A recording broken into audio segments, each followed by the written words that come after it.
बिस्मिल्लाहिर्रहमानिर्रहीम। अस्सलाम वालेकुम पाकिस्तान। नाजरीन, कैसे हैं आप? ठीक ठाक हैं? उम्मीद करता हूँ बिल्कुल ठीक ठाक होंगे और अपनी खूबसूरत सी ज़िंदगी अपने खूबसूरत अंदाज से गुजार रहे होंगे। नाजरीन, जैसा कि आप सब जानते हैं कि मैं आप लोगों के लिए आज की शख्सियत प्रोग्राम में लेकर आया करता हूँ। आज मैं आपको जिस शख्सियत का तारुफ़ करवाने जा रहा हूँ, आप प्रोफेसर हैं, आप रिसर्चर हैं, आप एक उस्ताद हैं और आप एडमिनिस्ट्रेटर हैं।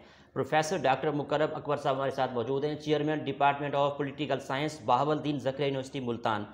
तो आज हम आपसे रिसर्च के हवाले से बात करेंगे, तालीम के हवाले से बात करेंगे और पाकिस्तान में रिसर्च कल्चर को किस तरह प्रमोट किया जा रहा है। तो आइए हम डॉक्टर साहब से बात करते हैं। अस्सलाम वालेकुम सर। वालेकुम अस्सलाम। डॉक्टर साहब कैसे हैं आप? अल्हम्दुलिल्लाह, अल्लाह का शुक्र है। डॉक्टर साहब, सबसे पहले तो बहुत शुक्रिया, आपने हमें कीमती टाइम दिया।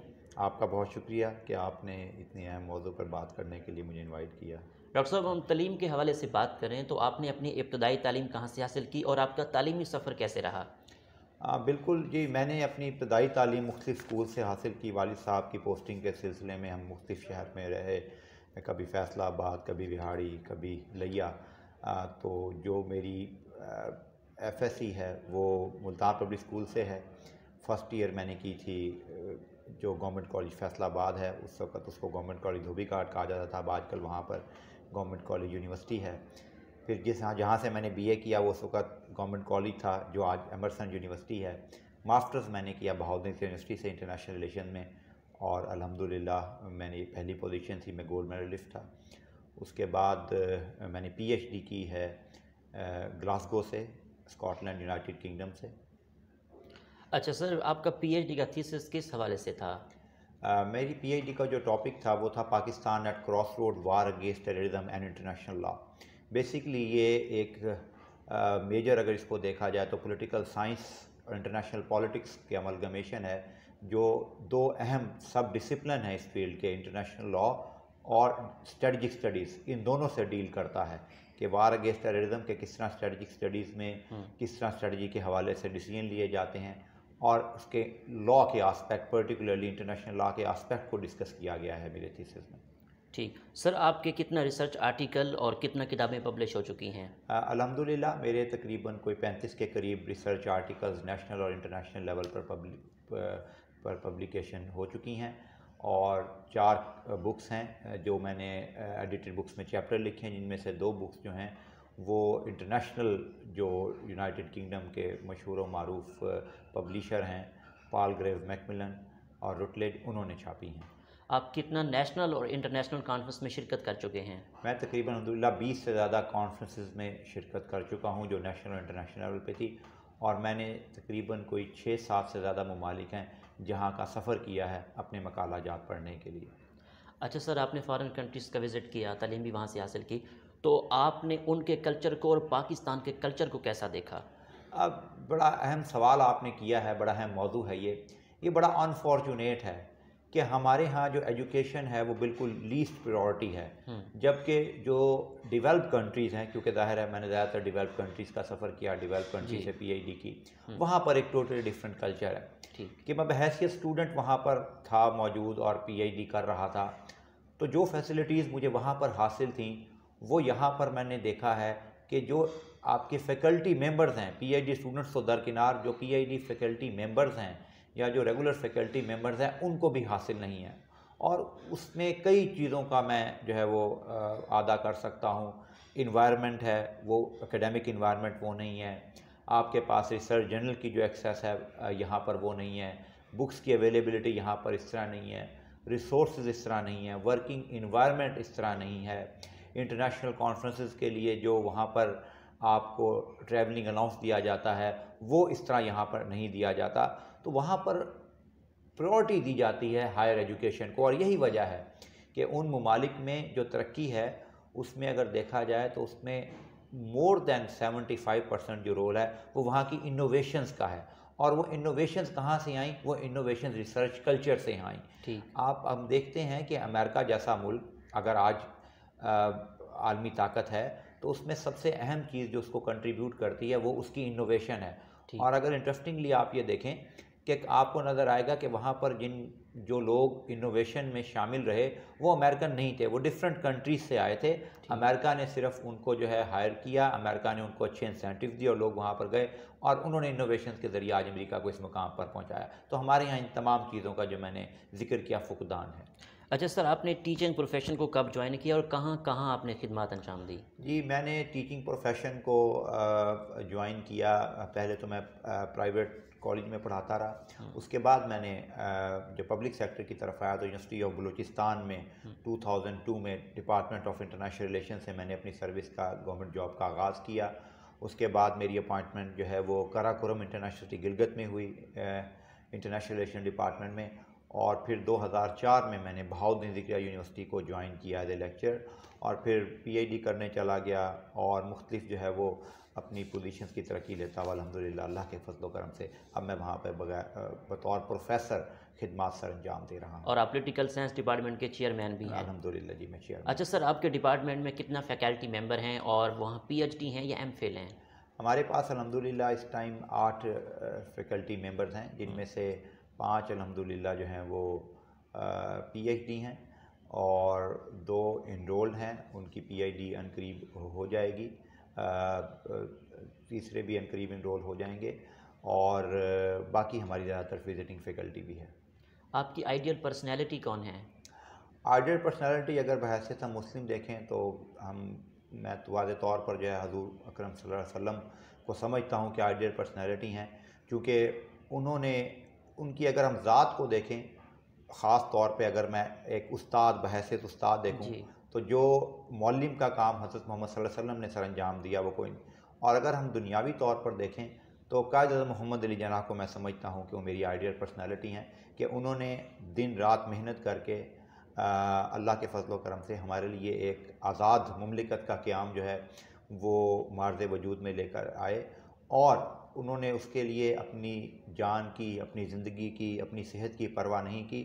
और हम जो आजकल हालात देखते हैं मुसलमानों के इंडिया में, उसको देखते हुए हम सब को अल्लाह का शुक्र अदा करना चाहिए और कायद-ए-आज़म की विजनरी लीडरशिप की तरफ देखना चाहिए कि उन्होंने इस चीज़ को बहुत पहले भांप लिया था, और इसीलिए कायद-ए-आज़म के जो ख्वाब था उसको शर्मिंदा ताबीर करने में अहम किरदार अदा किया कि हम आज एक आज़ाद मुमलिकत में सांस ले रहे हैं। डॉक्टर साहब, आपका पसंदीदा लिखारी कौन है?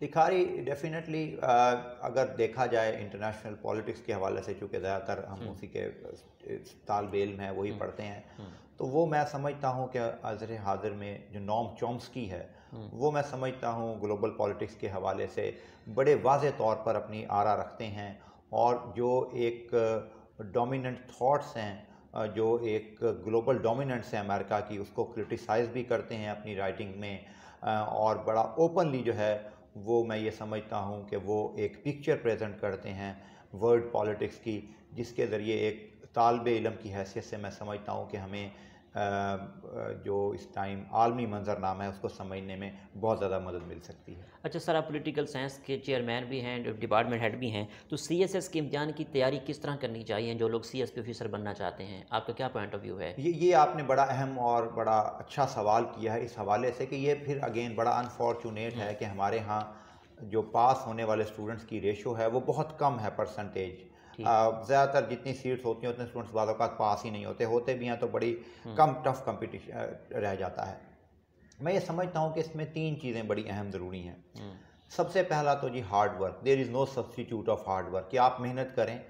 ये मेहनत जब आप करते हैं तो अल्लाह ताला आपका साथ देता है और आप मेहनत से कोई भी चीज़ हासिल कर सकते हैं। बिल्कुल। दूसरी चीज़ मैं समझता हूँ कि CSS के हवाले से इंग्लिश बहुत ज़्यादा अहम है, क्योंकि हमारे यहाँ डेफिनेटली हमारा इन्वायरमेंट भी ऐसा है, हम बचपन से इंग्लिश पढ़ते आते हैं कंपल्सरी सब्जेक्ट के, लेकिन हम अभी अपने आप को उस तरह डेवलप कर नहीं सके हैं। तो इंग्लिश की हमारे यहाँ अंग्रेज़ी जो है वो अभी तक लिखने की कमज़ोरी पाई जाती है। तो दूसरा मैं ये कहूँगा कि अंग्रेज़ी के ऊपर जो है वो ज़ोर दिया जाए। तीसरा रेगुलर रीडिंग हैबिट, कि रेगुलर रीडिंग हैबिट करनी चाहिए आपको बचपन से ही। अगर हम वेस्ट में देखें तो स्कूल में बच्चों को आदत डाल दी जाती है, वो चाहे नावल पढ़ें चाहे कोई भी चीज़ पढ़ें, उनको कहा जाता है कि आप एक बुक पढ़ के आएँ इनिशियल लेवल पे बन के। उसकी वजह ये होती है कि उनकी एक रीडिंग हैबिट डेवलप हो जाती है। तो जब आपकी रीडिंग हैबिट डेवलप हो जाएगी तो फिर हो सकता है कि आप नावल से होते होते इंटरेस्ट पैदा करें अपना, और फिर आप जो आपकी एकेडमिक बुक्स हैं उनकी तरफ आ जाएं, या जो डिफरेंट सीएसएस में हिस्टोरिकल हैं, इंडो पाक मुस्लिम हिस्ट्री है, इंटरनेशनल रिलेशंस की हिस्ट्री है, यूरोपियन हिस्ट्री, अमेरिकन हिस्ट्री है, उसको आप में एक इंटरेस्ट पैदा होगा पढ़ने के लिए। और जब आप उन किताबों को पढ़ेंगे तो अल्टीमेटली मैं नहीं समझता कि अगर आप इन 3 चीज़ों को करें तो सीएसएस क्लियर ना कर सकें। सर, डॉन न्यूज़पेपर का कितना रोल है?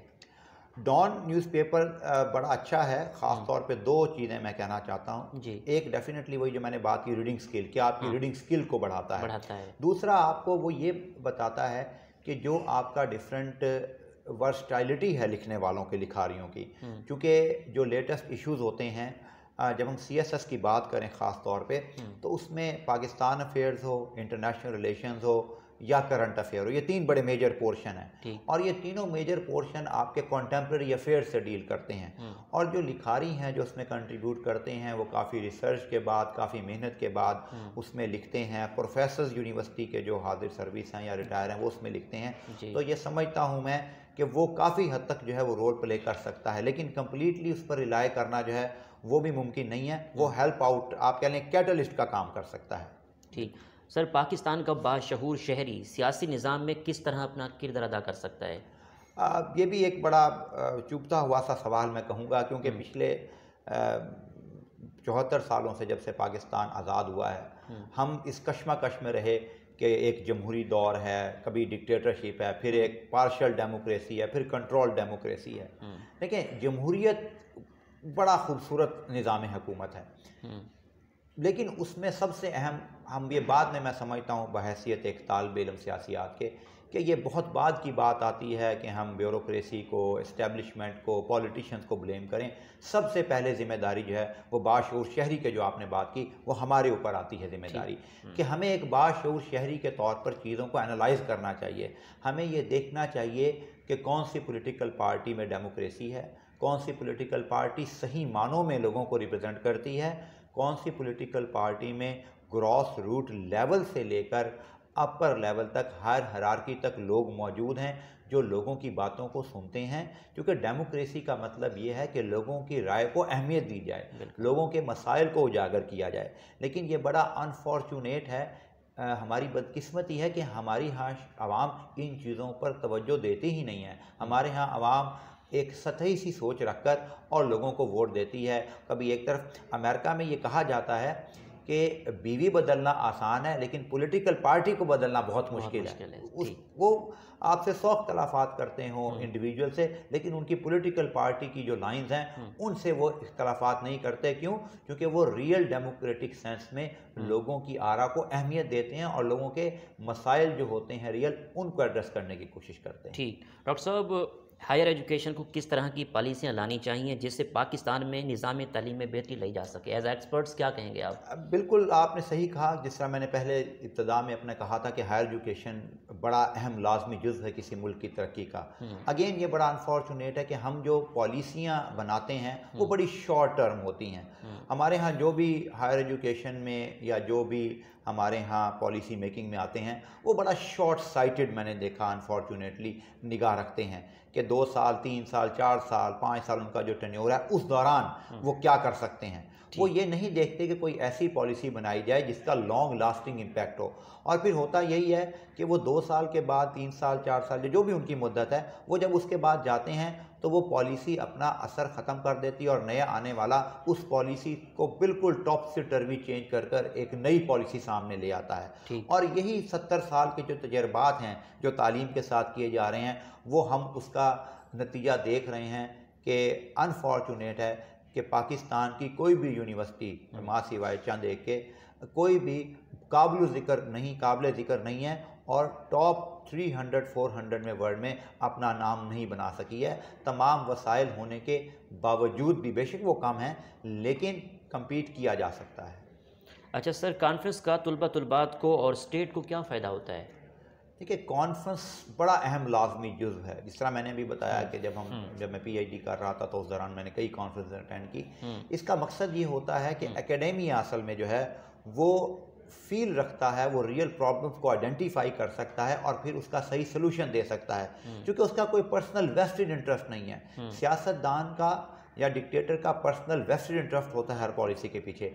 एक अच्छे एकेडमिशियन का काम ही यही है कि वो रियल प्रॉब्लम्स को आइडेंटिफाई करे, एक अच्छा रिसर्चर उस पर रिसर्च करे और फिर एक सोल्यूशन प्रोवाइड करे जो लेकर जाए। तो ये कॉन्फ्रेंसेस जो हैं ये एक पीयर गैदरिंग का ज़रिया होती है कि जिसमें लोग मिलते हैं, एकेडमिशियन मिलते हैं, एक ख़ास मौजू के ऊपर मुख्तलिफ पेपर प्रेजेंट किए जाते हैं और फिर वहाँ से एक नई एकेडमिक डिबेट जनरेट होती है कि पॉलिसी मेकर्स की कहाँ पर ख़राबी है, कहाँ पर कोताही है और किस तरह उस कोताही को ठीक किया जा सकता है, और फिर वो पॉलिसी रिकमेंडेशन देते हैं। लेकिन फिर अगेन मैं कहूँगा ये अनफॉर्चुनेट है कि वेस्टर्न वर्ल्ड में उन पॉलिसी रिकमेंडेशंस को बहुत ज़्यादा अहमियत दी जाती है और उन पॉलिसी मेकर्स को अपनी पॉलिसी में शामिल किया जाता है।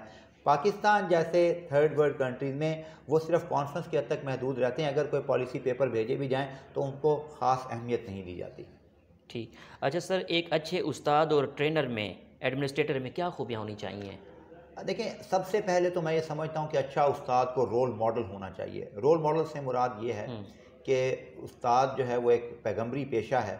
अगर उस्ताद खुद रोल मॉडल नहीं है तो बच्चे उससे क्या सीखेंगे? अगर वो टाइम पर क्लास में नहीं जा रहा, अगर वो वक्त पर क्लास पे नहीं जा रहा, अगर वो बच्चों की तरबियत सही नहीं कर रहा। तरबियत से मुराद मेरा मकसद ये है कि सिर्फ आप जाकर उनको सब्जेक्ट का ना बताएं, बल्कि हम चूँकि उनके लिए रोल मॉडल हैं तो हम उनको अखलाकियात के हवाले से ही बताएं। जब हम खुद अखलाकियात पे अमल नहीं कर रहे होंगे तो बच्चे हमसे क्या सीखेंगे? अल्टीमेटली हमें गलत मैसेज देंगे। अच्छा, ये ज़्यादा जिम्मेदारी मैं समझता हूँ जो स्कूल के टीचर्स हैं उन पे हैं, क्योंकि यूनिवर्सिटी में जो बच्चा आता है वो रॉ मटेरियल नहीं होता, वो होता है जिसकी आदत पुख्ता हो चुकी होती है।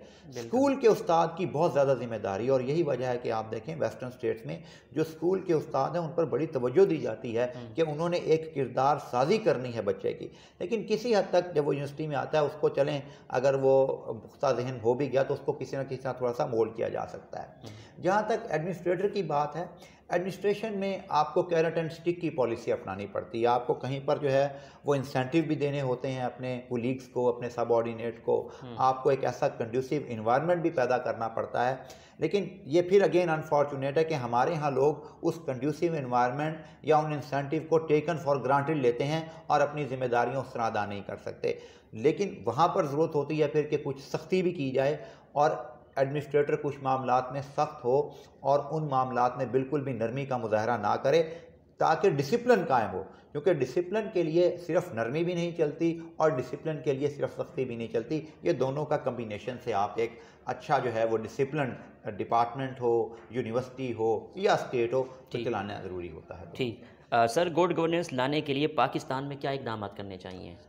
पाकिस्तान में अगर देखा जाए तो मैंने इस तरह पहले भी बताया कि हम 73 साल से तजर्बात के ही नज़र किए जा रहे हैं पाकिस्तान को। अनफॉर्चुनेटली गुड गवर्नेंस में दो चीज़ें बहुत ज़्यादा अहम हैं। सबसे पहला है कि identify the root cause of the problem, कि हम जब प्रॉब्लम देखते हैं हम उसके रूट कॉज तक जाते ही नहीं। हम कोशिश करते हैं कि कैंसर का जो मरीज़ है उसको सर दर्द की गोली से ठीक कर लिया जाए। हम उस कैंसर की तशखीस तक पहुंचते ही नहीं हैं कि वो है किस वजह से, क्योंकि अनटिल अनलेस हम उस प्रॉब्लम तक पहुंचेंगे नहीं तो हम उसको रिजॉल्व कैसे करेंगे। फॉर एग्जांपल मैं एक छोटी सी एग्जांपल देता हूं जो इकोनॉमी के हवाले से है, वो टैक्स कलेक्शन की है।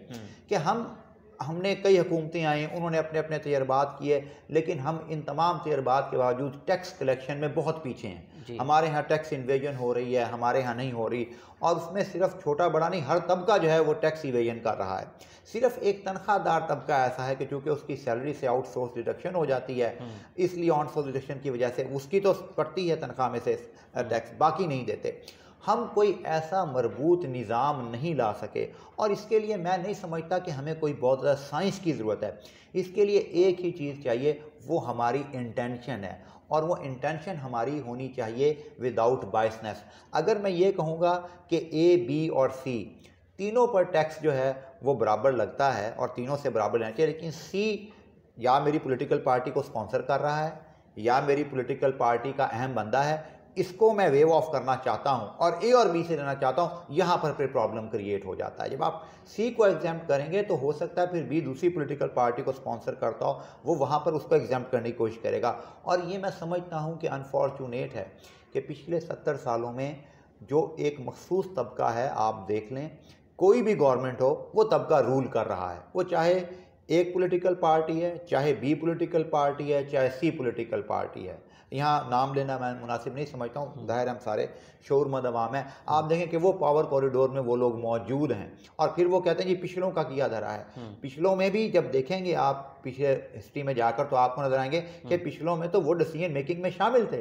तो इस वजह से मैं समझता हूँ कि ये जो पॉलिसी मेकिंग है पाकिस्तान में, जो गुड गवर्नेंस है, वो पॉलिसी मेकिंग का फुकदान है। और पॉलिसी मेकिंग कब होनी चाहिए? जब आप रूट काज को आइडेंटिफाई करें और उस रूट काज को आप आइडेंटिफाई करते वक्त अपनी बायसनेस नहीं रखेंगे, आप न्यूट्रल होकर सोचेंगे। सर, पाकिस्तान में यूनिवर्सिटियों के रिसर्च के हवाले से यूनिवर्सिटियाँ क्या किरदार अदा कर रही हैं पाकिस्तान में? मैं समझता हूँ कि पुराने ज़माने के मुकाबले में काफ़ी बेहतर हुआ है। मतलब जिस तरह रिसर्च प्रोडक्टिविटी देखें, रिसर्च के अवार्ड देखें, अभी भी स्टिल हमें बहुत ज़्यादा इम्प्रूवमेंट की ज़रूरत है। अभी भी स्टिल हमें बजट्स की बहुत ज़्यादा ज़रूरत है। यूनिवर्सिटीज़ के बजट पे कट लगा दिया जाता है, रिसर्च के बजट पे कट लगा दिया जाता है। मैं ये समझता हूँ कि रिसर्च का बजट अच्छा। दूसरा ये कि यूनिवर्सिटीज़ को भी चाहिए कि वो अपने सोर्सेज से अपने फंड्स को जनरेट करें। आजकल जो डिफरेंट ऑफिसेज हैं, जिस तरह ऑरिक का ऑफिस है, जिस तरह जो है वो रिसर्च कल्चर को प्रमोट करने की बात है, इंडस्ट्री और एकेडेमिया कोलैबोरेशन की बात है, ये होना चाहिए। दुनिया में आप देखें कि लोग बाहर से प्रोफेसर फंडिंग लेके आते हैं और उस फंडिंग पर उस स्टूडेंट को स्टूडेंटशिप की ऑफ़र की जाती है और वो पीएचडी करता है। हमारे यहाँ अनफॉर्चुनेट अभी ये कल्चर प्रमोट नहीं हो रहा। इस कल्चर को प्रमोट करने की बहुत ज़्यादा ज़रूरत है ताकि हमें फंडिंग भी आए और उस फंडिंग से हम जो रियल प्रॉब्लम है सोसाइटी के, उनका सोल्यूशन भी दें। अच्छा सर, यहाँ पे पाकिस्तान स्कॉलर्स की रिसर्च से हुकूमत पाकिस्तान कितना मुस्तफ़ीद हो रही है? उसमें दो बातें हैं। ये वही बात मैं कहूँगा कि ताली जो है वो एक हाथ से नहीं बजती, दोनों हाथों से बजती है। इसमें हमारे स्कॉलर्स और हुकूमत दोनों का ही मैं समझता हूँ कसूर है। हुकूमत का कसूर इस हवाले से है कि हुकूमत उस तरह सरपरस्ती नहीं कर रही जिस तरह हुकूमत को सरपरस्ती करनी चाहिए। जहाँ तक स्कॉलर की बात है, स्कॉलर भी यहाँ पर मैं ये समझता हूँ कि उस नीयत से नहीं आ रहा कि वो सोसाइटी का कोई प्रॉब्लम ले और उस प्रॉब्लम को आइडेंटिफाई करके उसके सोल्यूशन की तरफ जाए। उसकी भी कोशिश यही है कि बस मैं डिग्री अर्न करूं, चाहे वो एमफिल लेवल की है, चाहे पीएचडी लेवल की है। यही वजह है कि हम एमफिल कर रहे हैं, पीएचडी कर रहे हैं, हम डिफरेंट इशूज़ पे कर रहे हैं। मैं इसकी अगेन एक एग्जांपल देना चाहता हूं कि जब हम यूके गए तो हमने देखा कि वहाँ पर पीएचडी हुई है ग्लासगो में जो पुलिसिंग के मसाइल हैं उसके ऊपर। अब वो एक बड़ा अच्छा क्रिमिनोलॉजी का थीसिस है जिसमें बताया गया है कि पुलिस के क्या मसाइल हैं ग्लासगो में और कहाँ कहाँ फ्लॉज हैं और किस तरह उसको रेक्टिफाई किया जाना चाहिए। हमारे यहाँ अनफॉर्चुनेट हम शुरू करते हैं अमेरिका ताल्लुकात, चाइना के साथ, रशिया के, इंडिया के साथ, चाबहार पोर्ट। हम अपने रियल प्रॉब्लम्स को तो पहले आइडेंटिफाई करते ही नहीं, फिर जब आइडेंटिफाई नहीं करते तो उन पर काम नहीं करते। जब उन पर काम नहीं करेंगे तो किस तरह हम कोई पॉलिसी देंगे? अच्छा, अगर कोई इस तरह का काम करता है उसको हुकूमत जो है वो बिल्कुल भी सरपरस्ती नहीं करती। तो ये प्रॉब्लम्स हैं जिनको किया जाता है। मसलन मैंने 2010 में पीएचडी शुरू की तो मैं ये समझता हूँ कि मैं उनमें से पहला था लोगों में से जिन्होंने ड्रोन अटैक्स को हाईलाइट किया। मेरा 2011 में एक इंटरनेशनल पेपर पब्लिश हुआ। 2011 में एक न्यूयॉर्क लॉ स्कूल की रिपोर्ट थी जो ड्रोन पे आई, वो मेरे पेपर प्रेजेंट करने के बहुत बाद में आई। अगर आप उनको कभी इत्तफाक को पढ़ने का आप देखें कि आपको पता लगेगा कि उससे ज़्यादा अहम बातें या वैसी ही बातें मैंने उनसे पहले की कि ये इलीगल हैं और ये सारी चीज़ें हैं, इस कॉन्टेक्स्ट में पाकिस्तान सोसाइटी को नुकसान पहुंचा। लेकिन वही बात कि यहाँ पर जो है वो जब प्रेज ही नहीं है, यहाँ पर जब आपको रिवार्ड ही नहीं है, यहाँ पर सरपरस्ती नहीं है, तो वो न्यूयॉर्क ने चूँकि वो काम किया है तो उसको हाईलाइट कर दिया गया। अगर आपके अपने पाकिस्तानी ने वो काम पहले किया था तो उसको उस तरह अपलॉड नहीं किया गया। अच्छा सर, यहाँ पे पाकिस्तान के निज़ाम तालीम में क्या मसाइल हैं जो आप चाहते हैं कि हल होने चाहिए?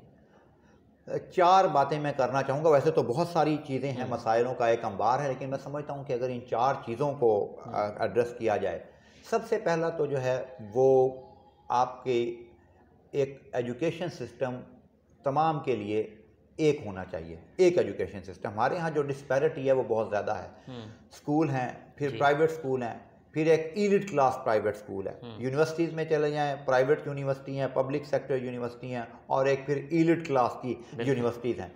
अब उनमें फंडिंग का, फीसिस का, इन सारी चीज़ों का चूँकि डिफरेंस है, तो जाहिर है जो एलिट क्लास में पढ़ रहा है वो उसके साथ कैसे compete कर सकता है जो टाट के स्कूल में पढ़ा है। इसमें कोई शक नहीं कि अल्हम्दुलिल्लाह हमारे यहाँ जो टैलेंट है वो टाट के स्कूल से आया है। मुझे इस बात पर फ़ख्र है कि मैंने अपनी तालीम का कुछ हिस्सा टाट के स्कूल में भी पढ़ा है। अच्छा। तो मतलब ये आपके अंदर चीज़ें हैं, लेकिन जहाँ आपने डिस्पैरिटी क्रिएट कर दी वहाँ डेफिनेटली एक इन्वायरमेंट का, एक बच्चा एयर कंडीशन में बैठकर इंग्लिश मीडियम में ऐसी टीचर से पढ़ रहा है जो बड़ी हाई ग्रेजुएट है हाई स्कूल से या किसी अच्छे इंस्टीट्यूशन से, और एक तरफ वो स्कूल में पढ़ रहा है जो है जो गवर्नमेंट का स्कूल है जहाँ पर जो है वो टीचर्स की उस तरह ट्रेनिंग नहीं है, टीचर की जो ट्रेनिंग होती है।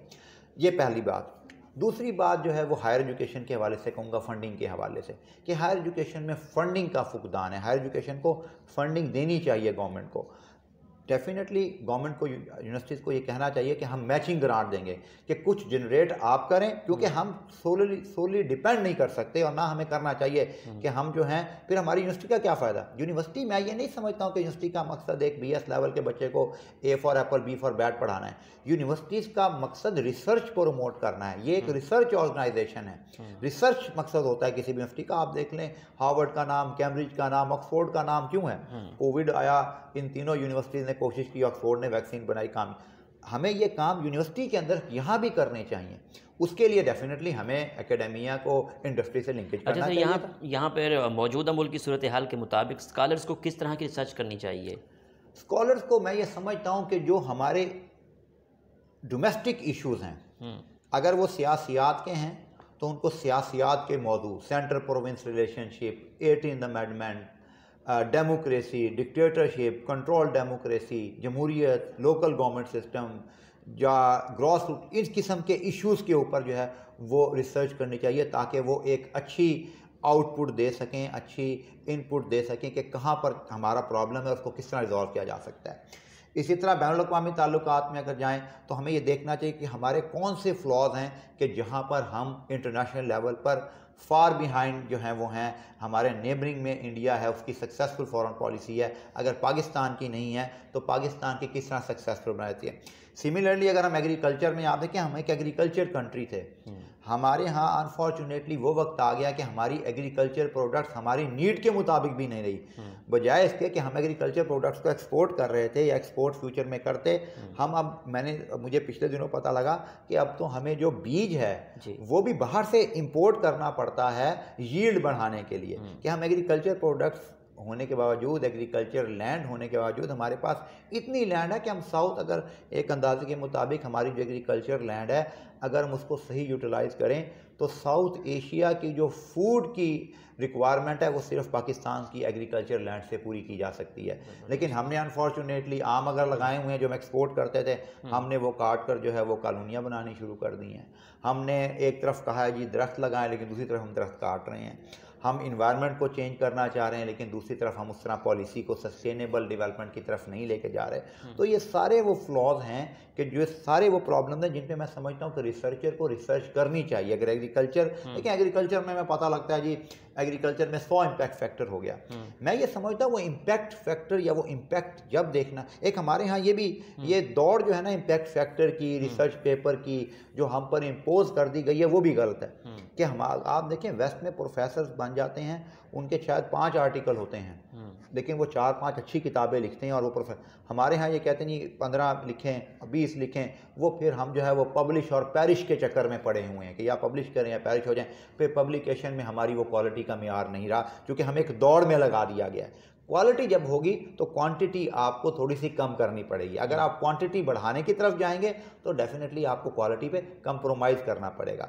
तो डेफिनेटली स्टूडेंट्स को मैं ये समझता हूँ कि जो लोकल रिसर्चर हैं उनको लोकल प्रॉब्लम्स को आइडेंटिफाई कर उन पर रिसर्च कर पॉलिसी मेकिंग की तरफ देना चाहिए, अपना कंट्रीब्यूशन देना चाहिए। आगे ये पॉलिसी मेकर का काम है, उससे वो फ़ायदा उठाते हैं नहीं उठाते। सर, पाकिस्तान की खारजा पॉलिसी और पाकिस्तान के दूसरे मुल्कों के साथ कैसे ताल्लुकात है, आप एज एक्सपर्ट्स क्या कहेंगे? देखें, अयूब ने बहुत पहले कह दिया था फ्रेंड्स नॉट आफ्टर में, बैगर्स आर नॉट चूज़र। मुझे ये वर्ड यूज़ करते बड़ा अजीब सा भी लग रहा है, लेकिन ये बड़ा अनफॉर्चुनेट है कि हम जब अपने नेशनल इंटरेस्ट को सामने नहीं रखते ना, जिस तरह मैंने पहले कहा पर्सनल इंटरेस्ट को सामने रखते हैं, तो हमें फिर कंप्रोमाइज़ करना पड़ता है कई चीज़ों पे, क्योंकि हमारा पर्सनल इंटरेस्ट सामने आ जाता है। वो चाहे कोई पॉलिटिकल पार्टी है, चाहे कोई पॉलिटिकल लीडर है, अनफॉर्चुनेटली पिछले कई सालों से जब से पाकिस्तान एक आज़ाद मुमलिकत के तौर पर मार्ज़ वजूद में आया, वो पर्सनल इंटरेस्ट को सामने रखते रहे, नेशनल इंटरेस्ट को सामने नहीं रखा।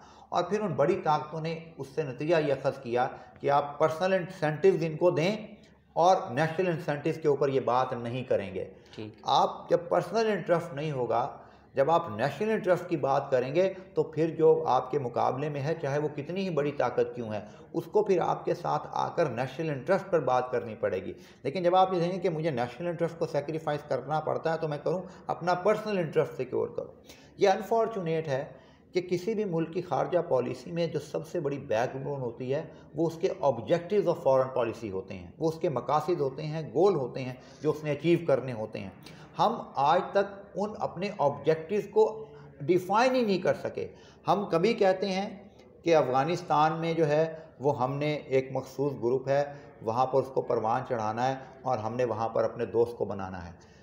एक तरफ हम थोड़ी देर बाद यू टर्न लेते हैं और हम कहते हैं नहीं, इसको हमने, ये हमारे लिए फ़ायदेमंद नहीं है। एक तरफ हम यू टर्न लेते हैं कि हम जो है वो कश्मीर पर इतने स्ट्रॉन्ग हो कि हम इंडिया से जंग कर लें। फिर हम यू टर्न लेते हैं कि नहीं, हमें कश्मीर पर इंडिया के साथ जो है वो कोई बारगेनिंग चिप यूज़ करनी चाहिए, कोई कंप्रोमाइजिंग की सिचुएशन। यानी कि हम पिछले 73 सालों में इस कश्मकश से बाहर नहीं निकले, हमारा क्लियर ऑब्जेक्टिव ही नहीं है। क्योंकि देखिए, मेरा ऑब्जेक्टिव है कि मैंने डॉक्टर बनना है और मैं फर्स्ट ईयर में जाऊँ और जाकर मैथमेटिक्स पढ़नी शुरू करूँ, मैं को नहीं यार मेडिकल पढ़ता हूँ, फिर मैं मेडिकल पढ़ूँ, 2 महीने बाद को नहीं यार ये मुश्किल है। ये मैंने एक सिंपल सी एग्जांपल दी है। तो अल्टीमेटली ना वो इंजीनियर बनेंगे ना डॉक्टर।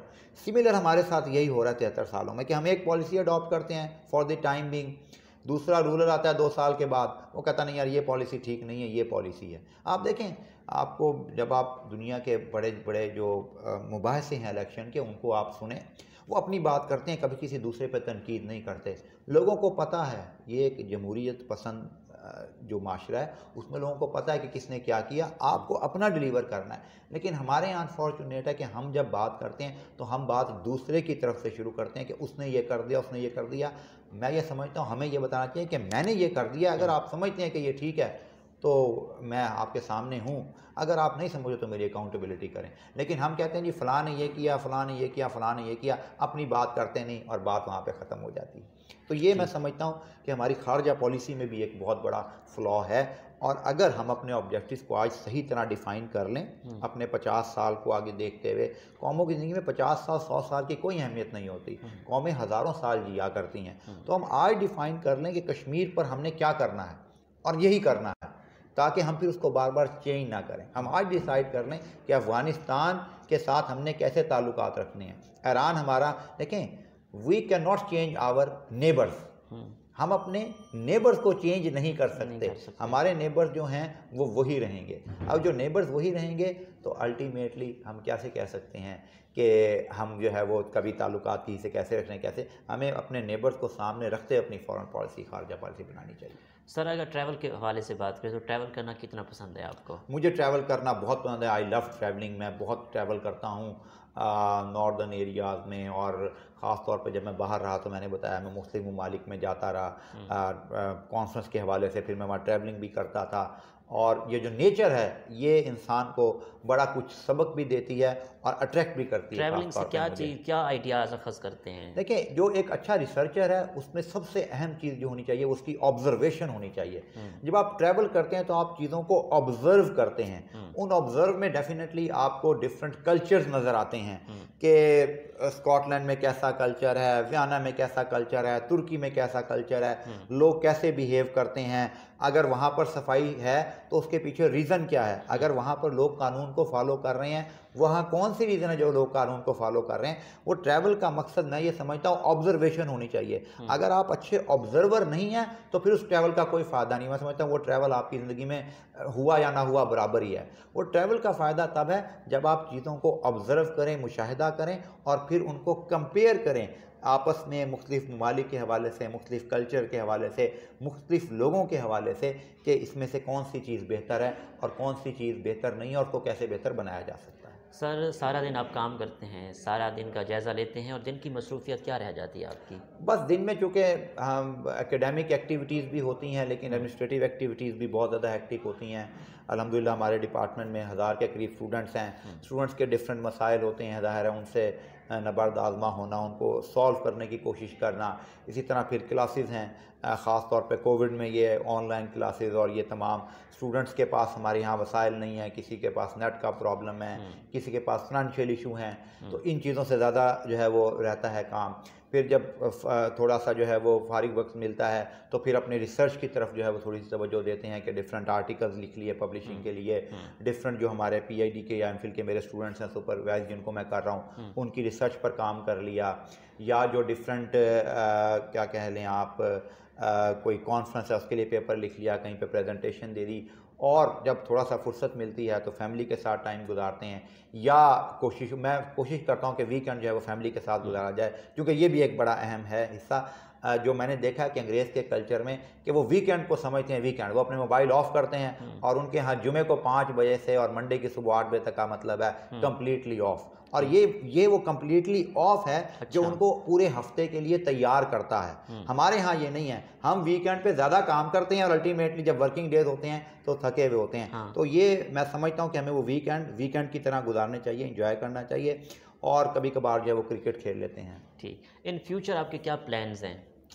डेफिनेटली मैं ये चाहता हूँ कि मैं अपने मुल्क के लिए कुछ कर सकूँ। मैं इस एकेडमिक वर्ल्ड में हूँ तो मैं कोई ऐसी रिसर्च प्रोड्यूस करूँ, मैं कोई ऐसी किताब लिख सकूँ जिससे मेरे मुल्क को कोई फ़ायदा हो सके। ख़ास तौर पे जो मेरा इरादा है वो मैं एजुकेशन सेक्टर, क्योंकि मेरा फील्ड है तो मैं कोशिश है मेरी कि मैं एजुकेशन के हवाले से कोई ऐसी किताब, कोई ऐसा लिखूं कि जिसमें जो मेरी ऑब्जर्वेशन है, चूँकि मैं डिफरेंट एडमिनिस्ट्रेटिव पोजीशंस पे रहा तो मेरा जो ऑब्जर्वेशन थी, जो पॉलिटिकल रोल होता है लोगों का, पॉलिटिकल इन्फ्लुएंस होता है यूनिवर्सिटीज़ में, पब्लिक सेक्टर में, मैंने उसको भी ऑब्जर्व किया।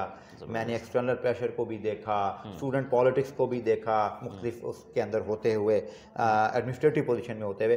तो मेरी ये ख्वाहिश है कि मैं उन चीज़ों को एक किताब की शक्ल में सामने लाऊं ताकि मेरे उस एक्सपीरियंस से हो सकता है स्टूडेंट्स भी इस्तिफ़ादा हासिल करें और पॉलिसी मेकर्स को भी शायद कोई फ़ायदा हो, ताकि वो फ्यूचर जनरेशन के लिए काम आ सके। अच्छा सर, आखिर में कोविड-19 के हवाले से और आप अपने डिपार्टमेंट के फैकल्टी मेंबर्स को आखिर में क्या पैगाम देंगे?